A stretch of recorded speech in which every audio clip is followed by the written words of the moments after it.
இவெல்லாம் என்ன புரிஞ்சுக்க மாட்டாமா? அதெல்லாம் ஒண்ணும் இல்லடா, போக போக சரியாயிடும். மா, நான் இன்னும் இங்க இருந்து அவங்க வீட்டுக்கே போகல, அதுக்குள்ளேயே இவ்வளவு சண்டை வந்துருச்சு. அங்கெல்லாம் போனா அவ்வளவுதான்.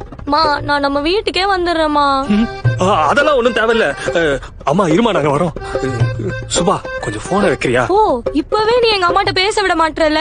ஐயோ, நான் அத சொல்ல வரல. நம்ம பிரச்சனை நமக்குள்ளேயே இருக்கட்டும், நம்மளே பேசி சால்வ் பண்ணிக்கலாம். அம்மா கிட்ட சொல்லாதன்னு சொல்ல வந்தேன். நீ மட்டும் உங்க அம்மாட்ட சொல்லலாம், நான் சொல்லக்கூடாதா? நான் சொல்லவே இல்லையே. இப்பதானே சொன்ன அம்மாட்ட சொல்லக்கூடாதுன்னு. இப்ப சொல்லவே இல்லன்னு மாத்தி பேசுற. அப்ப இப்படிதானே எல்லாத்தையும் மாத்தி மாத்தி பேசுவ? அது இல்ல, பேசுறது வேற சொல்றது வேற. நான் பேசுனேன், நீ சொன்ன. சொல்லி காட்டுறியா? முருகா. ஹலோ, ஆயிஷா. டொங்கோயோ, இன்னுமாயா எதுவுமே ஹோட்டல் வரல? ப்ரோ, எல்லா ஹோட்டலுமே கேஸ் ப்ராப்ளம்னால கொஞ்சம் மூடி இருக்கு ப்ரோ. யோ, அட்லீஸ்ட் பெட்ரோல் பங்காச்சும் ஏதாச்சும் வந்தா நிறுத்தியா? ஏ, இப்ப எதுக்கு நீ எல்லாரும் சொல்லிக்கிட்டு இருக்க? அட்லீஸ்ட் அவங்களாச்சும் நான் சொல்றதை கேக்குறாங்களே. எதுனால என்கிட்ட சொல்லு, நானே கேக்குறேன். சரி, ஏன் இன்னும் வீடு பார்க்காம இருக்க? ஃபர்ஸ்ட் எதுக்கு வீடு பார்க்கணும்? இப்பதானே சொல்லு கேக்குறேன்னு சொன்னேன். சுபா, நான் சொன்னது நீ சொல்றத காது கொடுத்து கேக்குறேன்னு. முதல்ல நீ எதுக்கு தனியா வீடு எடுத்து போகணும்னு நினைக்கிறேன்? அதுக்கு ரீசன் சொல்லு. நீ ஏன் இன்னும் ஸ்டெப் எடுக்காம இருக்க?